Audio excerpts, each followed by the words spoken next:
The UDU, a planned development united, installed their neighborhood nodes throughout the entirety of a land.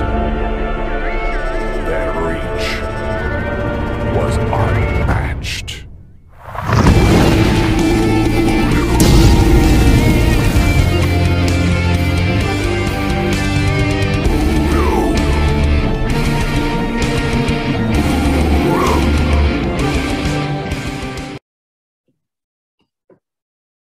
Okay, here we are again with another episode of the Who is UDU series, and I'm very excited today because we have the one and only Miss Morecheese. How are we doing? Very good, thank you. Now, I don't know if you know, but you're pretty much the inspiration for this whole series. You might remember I reached out to you pretty early on about having a chat. So yeah, you were one of the people that I was thinking, I'd really like to get to know that person a bit better, and yeah, you're kind of the inspiration behind it all. Oh, well, thank you. Yeah, I do remember you coming to me and asking me if I wanted to be the first. And just to let everybody know out there, I'm extremely shy, even though I look, like I have it together. I really don't. But hopefully I do well in this interview. Nice, I'm sure you will. Now, before we got on, I flicked through to see how and when we first started getting talking, and you were a bit like T. Davis. I got a sore finger flicking upwards, or flicking, trying to see when we first got chatting. So it was quite a while ago. March 28th, you sent me the first message. Yeah, and that was when I reached out. At that stage, I think Midtown Terrace had sold out, and I was just going through the data to see who had what, and I saw that you had 9 there, and I was asking, what are your plans? What are you going to do? Mm-hmm. You were like, hey, you want to join us? It's we're getting together, Midtown Terrace. We want you to build. If you like, if you're interested, yeah. If you're not, like, I'll give you a great price. We could talk about it. And I think I said something like, oh yeah, I'll join. I'll be there with my lemon bars. Yeah. And then I famously said, right on, man. Right on, man. Yeah, I don't know, because after that I sent you the invite to what was then the Midtown Terrace United server. I don't know at what point that I realized, oh, hang on a minute, but I quickly followed up with, sorry about that. Yeah. Oh, yeah, you did. Yeah. We are getting ahead of ourselves a bit. We know that your in-game name is Morecheese, and you have the famous or the infamous Block Explorer with the block of cheese holding up her stacks of cash. Can you tell us a bit of the story behind your name and your Block Explorer? Well, my last name is Morecheese. Not a lot of people could pronounce that my whole life, because it's Marchese. So my whole life I've been called Morecheese or Morecheesy. And I don't know, many people probably would hate that, but I kind of really liked it because I like cheese. I was a silly kid. My friends all called me it. So anytime I play a game, I'll always create my character as Morecheese. Yeah. But and the Block Explorer, of course, is a cheese holding up money. And I wish it looked like the picture I submitted, but I mean, I guess I have to learn to love her. It looks like a mixture between Bert from Sesame Street and Gary Sandling had a baby. Classic. They did me dirty. That's cool that you took something that, I can imagine that was almost a situation where, how brutal kids are, that they could have sort of teased you about or something, but you just kind of made it your own, and you got ahead of it. I was looking at your Block Explorer the other day with the picture that you sent, and it just seems like it's a bit too wide in the base or something. The lips are huge. The eyebrows are extremely bushy. Yeah, there's something off with the scale, isn't there? That just makes you raise the eyebrow. But yeah, it's one of a kind, that's for sure. In the AMA, I was typing in there in the YouTube live question stream, and I'm just like, you did me dirty. Why'd you do that to me? But yes. I put LOL. I mean, I saw them kind of laughing as they looked over. It's all in good fun. Yeah, well, At least you know it wasn't as bad as Erawahu's first one. Nothing No, could that top was that. the second one. It was. Oh, that was the second one. Yeah. Yeah, so he made one and it was really close to the one he has now. And then for some reason they changed it to that one. And then he was like, no, change it back. You better change it back. It was hilarious. Yes. Every time I look at that, I almost wet myself laughing. Very good. And I see you're representing the UDU with your UDU shirt. Yes, I am. Proud. Yes. Nice. And you are UDU member number 18. Mm-hmm. Correct? Yeah, we'll get up to that a bit later on. Just getting more to about yourself. Where are you from? What do you do? What are your interests outside of all things Upland? Okay. Not that you could tell from my accent, but I'm from the Bronx, New York. Nice. Born and raised there. Now I just recently moved to Arizona, Phoenix, Arizona. I've been living here since last August. Wait, what else did you ask me? What do you do?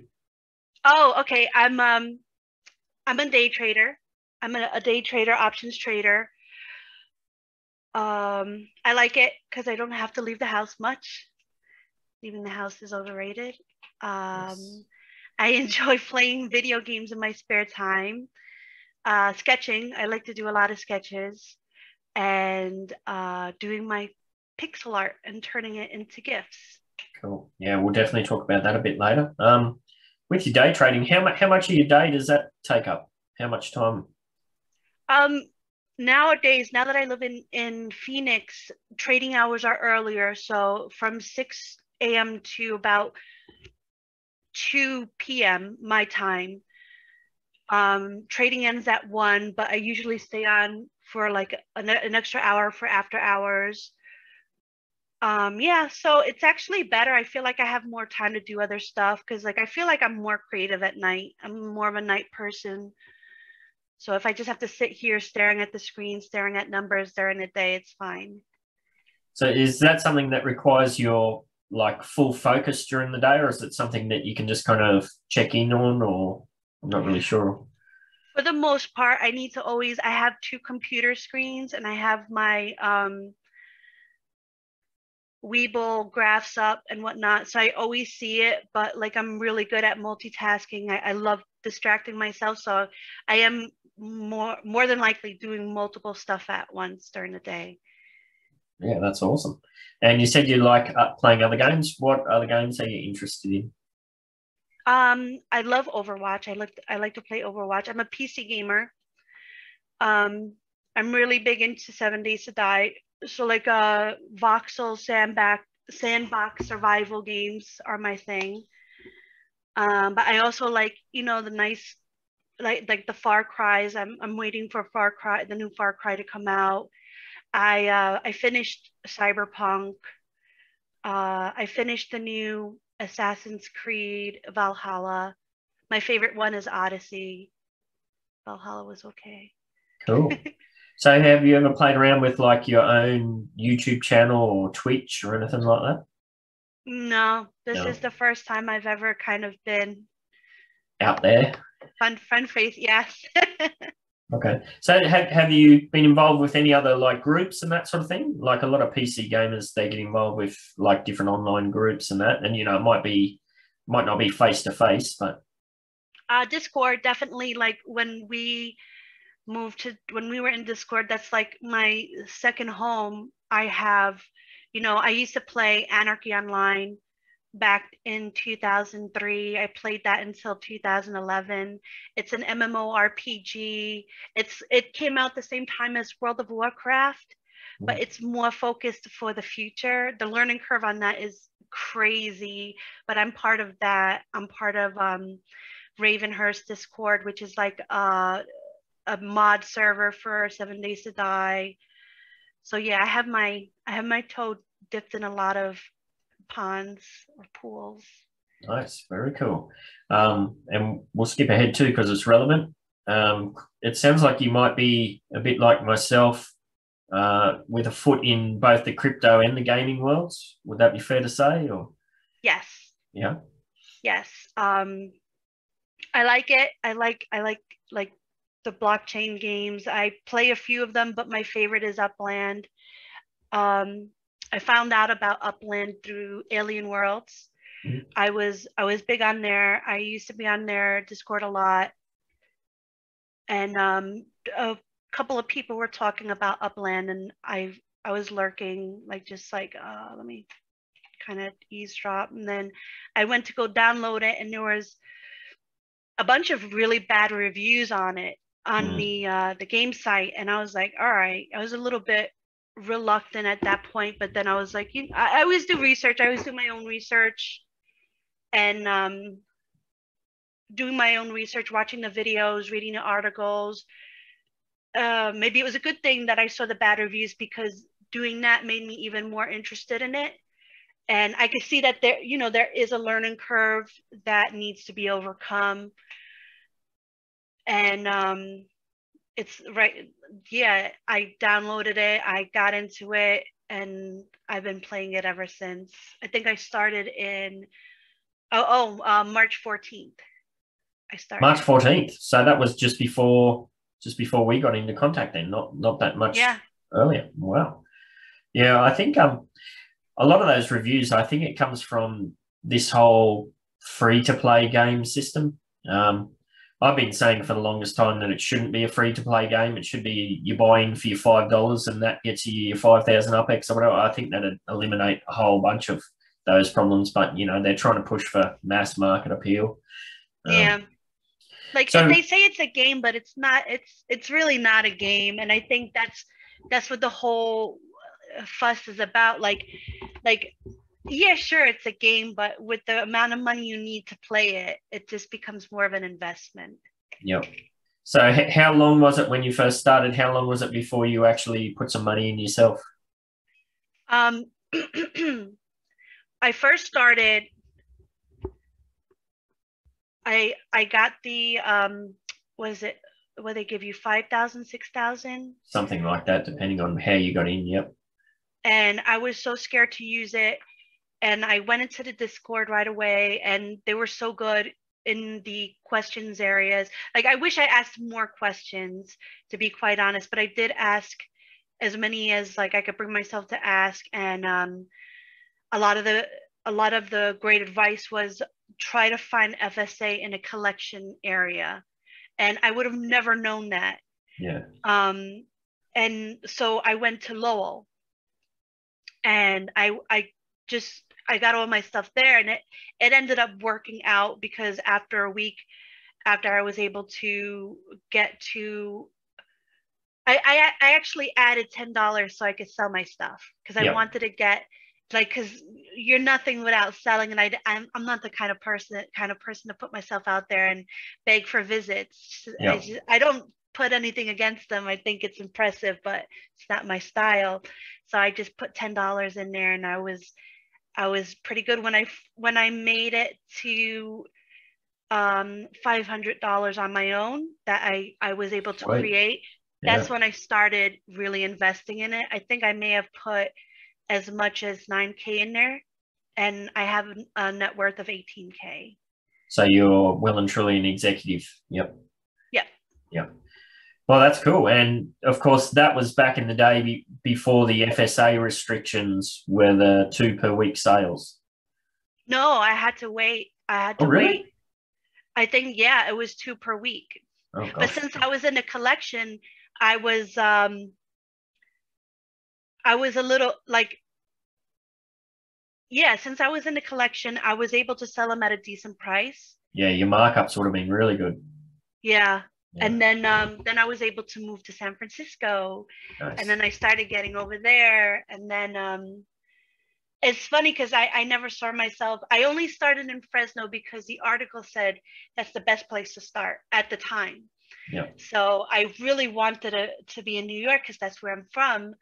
But now you can't get me out of San Francisco because I really like it there. Nice. And did you have any personal history yourself in the areas? No. No. All right. So you started in March, and it sounds like you're pretty quickly able to turn $10 into $500, basically, the equivalent, and then you went a bit deeper in then. And we know that you got into Midtown Terrace pretty much not long after. Was that something you'd seen me talking about, or was that just happened to Yeah. be random, or? No, I saw you. You were talking about it for days. Yeah. And you were trying to sell the area out. And I was like, you know, I'm the type of person, like I'm shy, but if I see a door of opportunity, I'm gonna, you know, I'm gonna go in there. And you seem to know what you were doing, so I was just like, hey, I'm in. And you were like, oh, welcome to the neighborhood in the Discord chat. That Yeah. must have been like a few days before you contacted me, maybe the 25th of March, Yeah. around the 26th.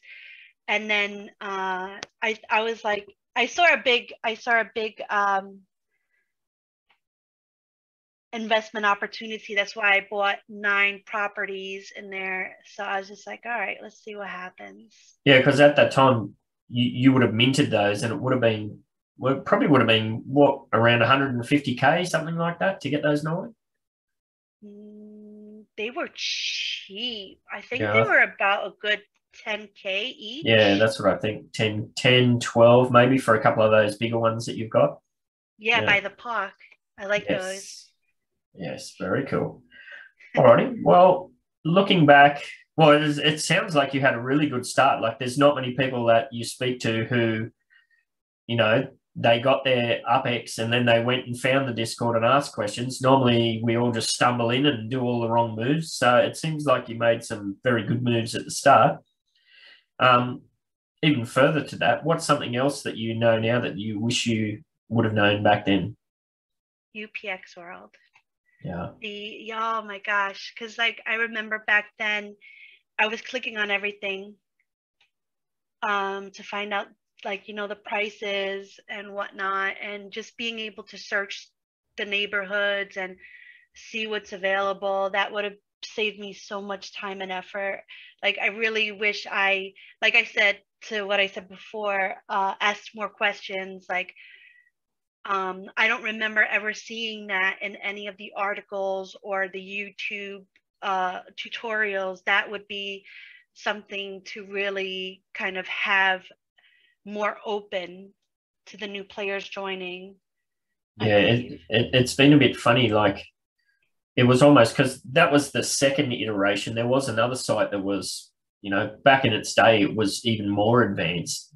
And Really? yeah, the team, it seemed like they were kind of, I don't know if ignoring is the right word, but they were certainly not going out of their way to acknowledge those sites. I don't know whether it was a case of that they didn't want to push people that way because they had no control over it or whatever, but it's been cool recently to see, like, in some of the Medium articles and in their social media, that they have been sending new players to UpX World and that. So that's been kind of cool to see. Yeah, it's so helpful. I think like a lot of the I don't know, I haven't checked back to see how the reviews are nowadays on the app site. It would be interesting to see. I know I left a bit of a good review, and I told them, you know, make sure you join the Discord and do some research before you dive in. And I put something, I said, you know, start out in Fresno and go for the FSAs, go for the collections. So hopefully, like, I'm sure it's lost within the thousands and thousands of bad reviews, but yeah. Well, it's human nature, people. I know for myself, you mostly go out of your way to write negative things. You don't usually get fired up to write positive things. So that's just the way it is. Yeah, I don't understand that, because it's like everybody who's in this game has, even if you didn't put any money in there, you have money in there now. So why wouldn't you want to grow your investment? Why would you want to put your investment down? Yeah, 100%. So if that was your successes and things that you wish you would have known, have there been any dolt moments? Any failures? Dolt? Oh, no, the UPX world, definitely. Yeah. Like, I wish I knew that. No, like I feel like such a an ass saying that I've done pretty well. No, that's good. That's very good. All right, so I got to New York late in the game, and I was able to get like a really nice school, and it's gives me a really nice UB2 boost. I think I got it for 400, and I'm getting like close to 8,000 nice. per. Yeah, so that's nice. Yeah. It all adds up to help. Yeah. So what keeps you playing now? The money I've put in, the community, definitely best community I've seen in any game I've played. The excitement over the upcoming new stuff, the spark, it's really interesting to see, like especially our community kind of spark thing. I think that's awesome. I love just the fact that I'm part of a group that's also doing so many great things for my investment, like the UDUA. I think it's so important to keep Upland active, keep the new players staying and interested. Yeah. I don't want to get ahead of myself. No, that's good. Well, it definitely sounds like if I was to ask you the question, is it just a game? Obviously, you feel it's way beyond that. I feel like it's definitely more than just a game for me. It's an investment. I think once you put a certain amount of money into something, it stops becoming completely a game and starts becoming something more, maybe a fun way to invest, an investing game. Yeah, it goes back to what Arawahu said when I was talking to him. He feels it's an investment he can play, basically. I thought that was well summed up. Yeah. Yeah, that's perfect. So you started off in Fresno. You have a spattering of properties in Manhattan, and you also in San Francisco. Is that where you feel that you're based? I do. That's where I do all my treasure hunts. It's very easy now having all the available places to go. I'm pretty spread out there. I'm looking at it right now. Just in case. I don't get distracted. Yeah, I pretty much have the whole map pretty much to the way I want it, except for the financial area, I believe, by the down near the financial district. Yep. It's pretty tricky. By City Hall. Yep. Yeah. How about the Haight-Ashbury area? That's where I've got my biggest hole. Oh, I don't have any Haight-Ashbury. Yeah. I mean, I have the collection, of course, but yeah. Yeah, that was something that I bought into. It cost me a lot to buy into, but I only bought it for the collection token, and then I flipped it straight away pretty much. So I did that with Seacliff, but then I fell in love with it. I didn't want to sell it. Yeah. Yeah, it's a nice Did spot. you get a good amount for your Haight-Ashburys? At the time, I think I got not much more than I paid for it. It was just it was part of a whole bunch that I was doing. I got the EST 2019 collection the same. I might have bought those for 200 each and sold them for 210, which is just covering the fees basically. That was way back when it was really hard to find a buyer for anything over 200K. Was really, really difficult. I can imagine.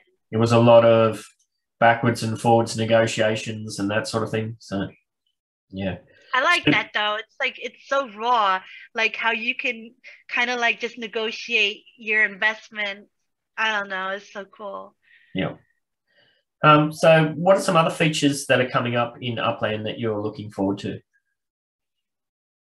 I'm really interested in the car aspect of it. I don't know how they're going to do that.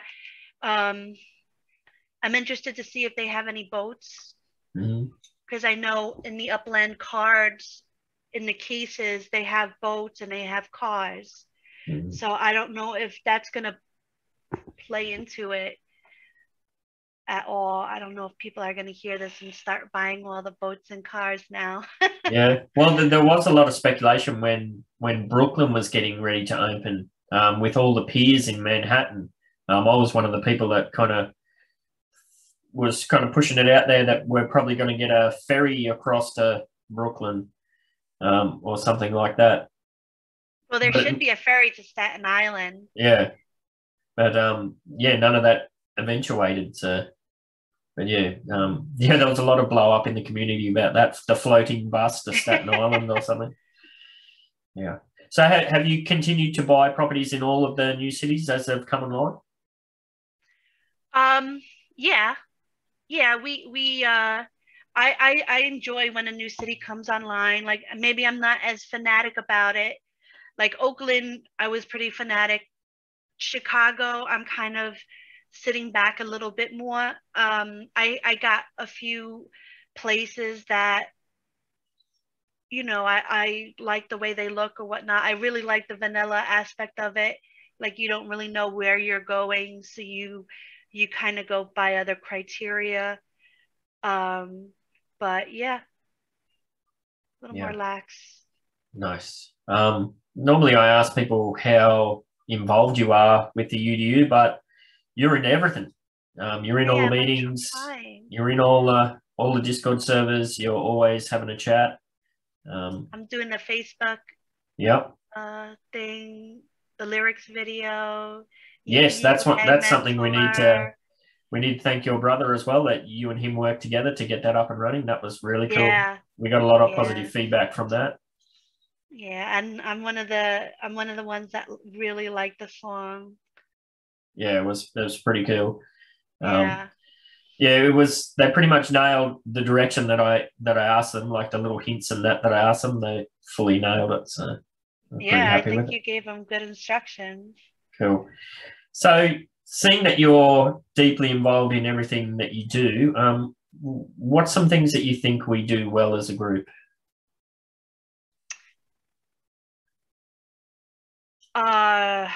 Mentor, lead.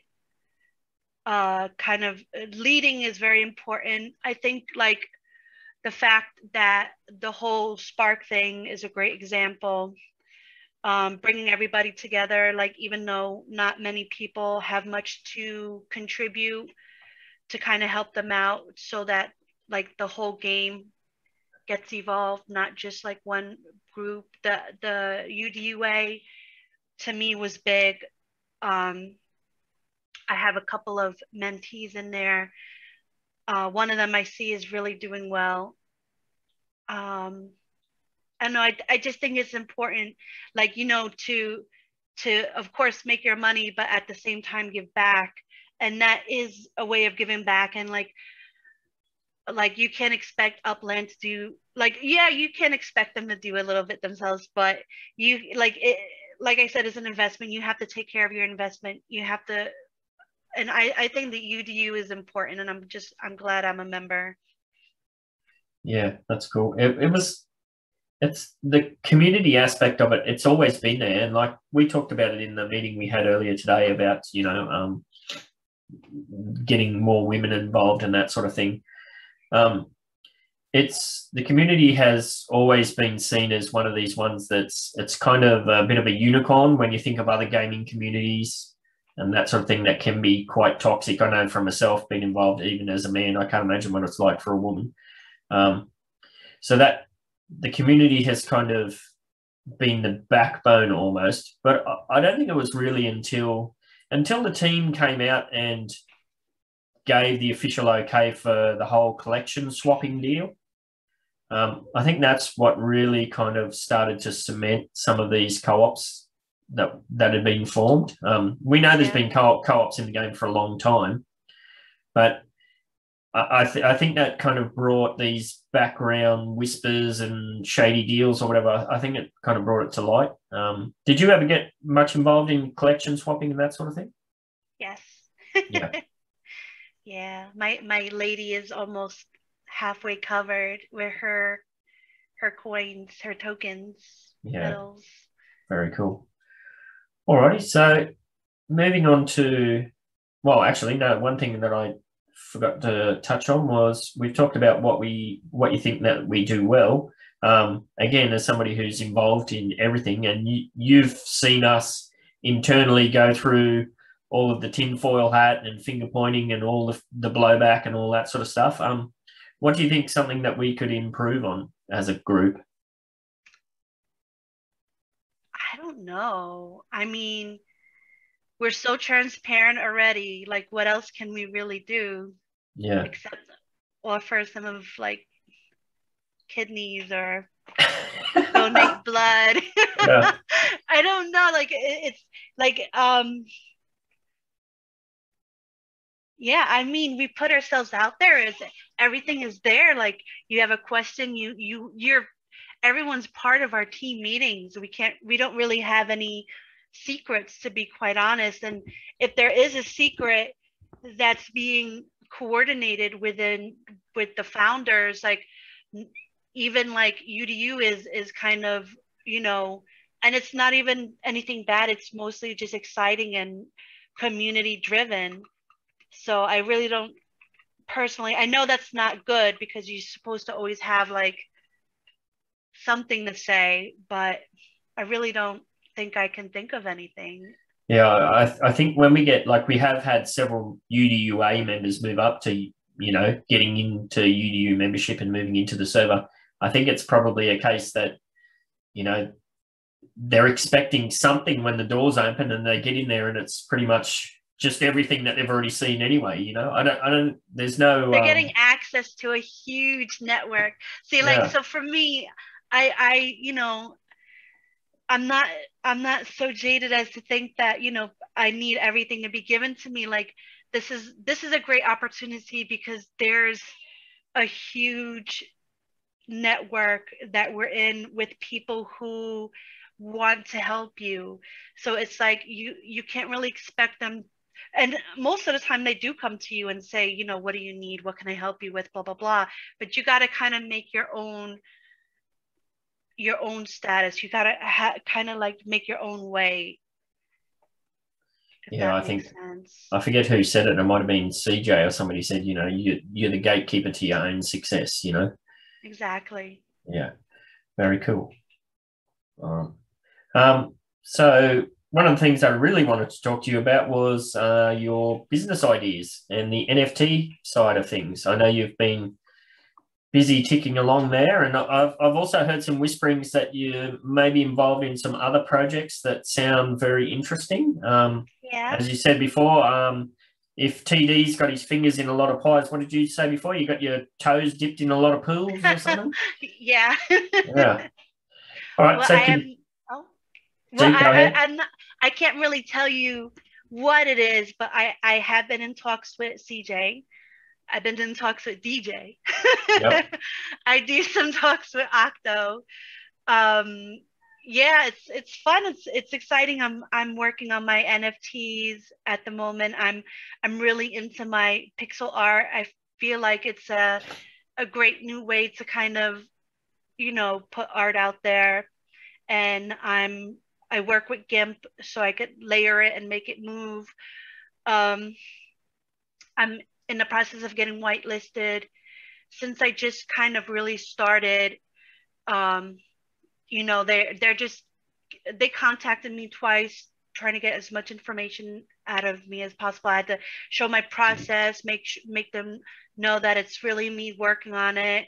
And it's fun because I kind of like showing my stuff off anyway. So I just kind of show them like little bits, and we're just going through that. So, hopefully everything turns out well and I can start doing I don't really have any of my NFTs out as of yet. I have a couple out that I've been just kind of like, distributing, but I kind of want to do it with somebody I've been working with, kind of set up like a little event of some sort.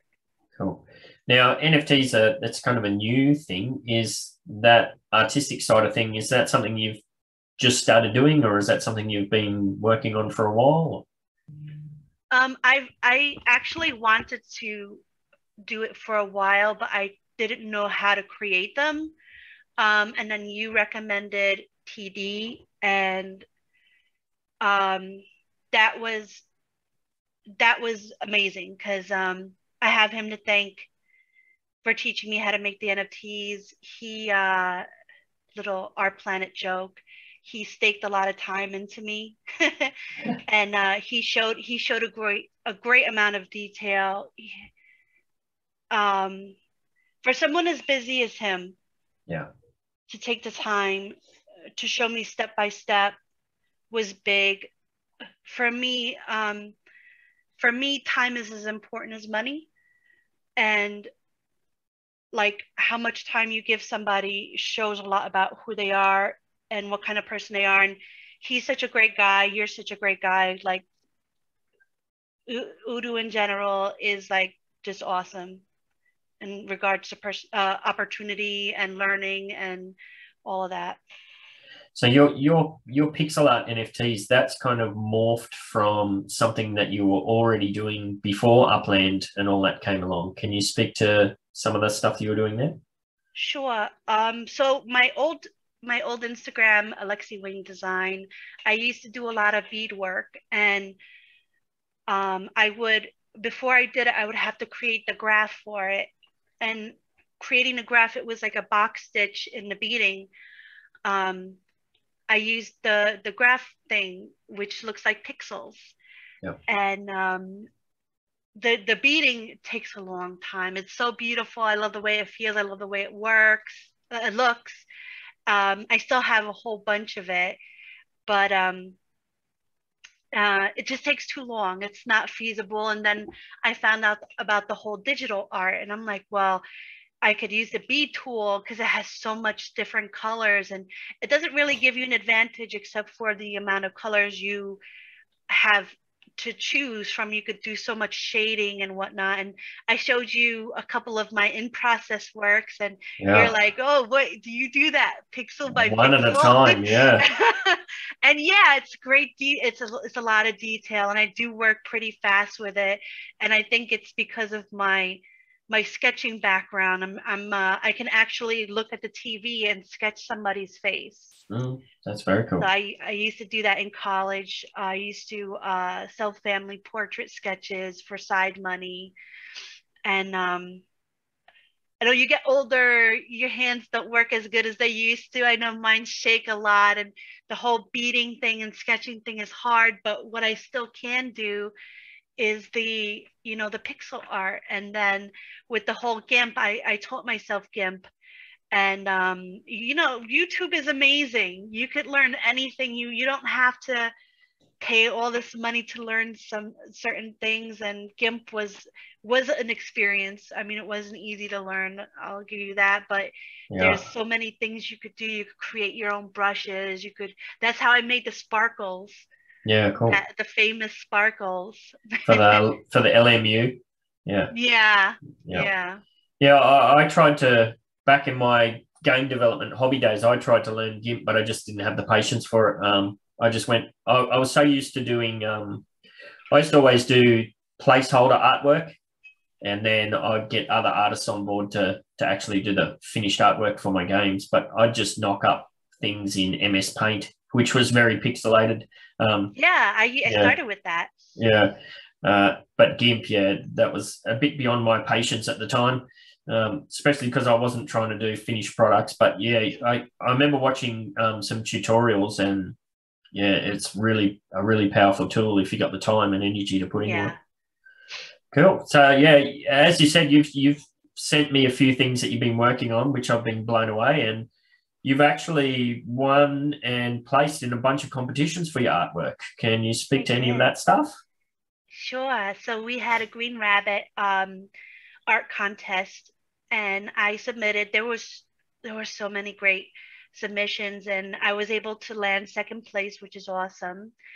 And I was also in a Metaphors Comics art contest, and I placed first in that one.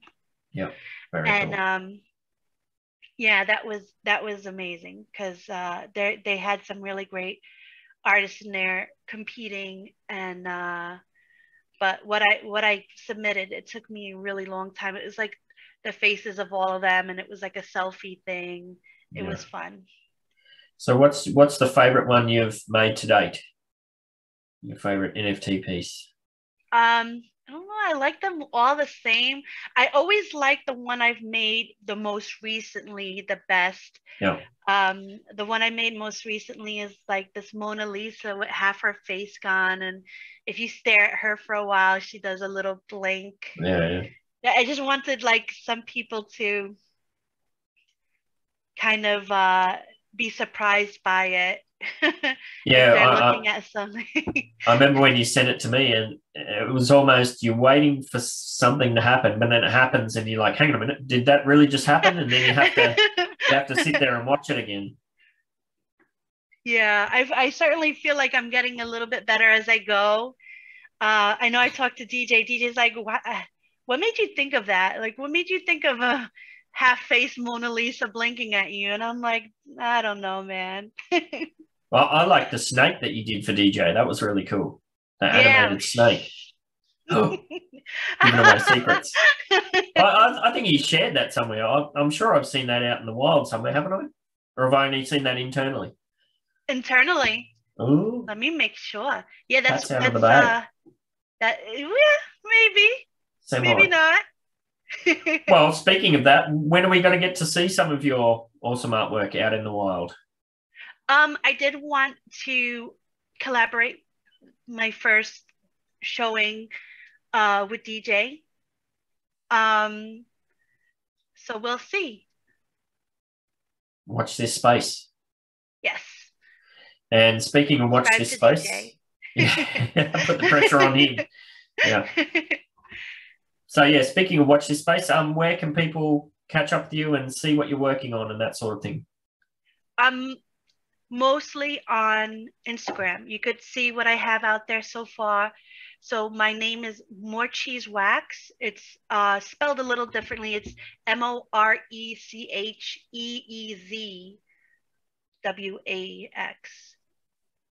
Morecheese Wax. And I know you're on Twitter and everywhere else. I am. I have to update it. I really need somebody. Octo. She's so good at that. She really is. She's so organized and talented in regards to the social media aspect. And she's talented too. I know I did see her interview, but she's very crafty as well. She's definitely somebody I would like. I'll force her. I am going to collaborate with.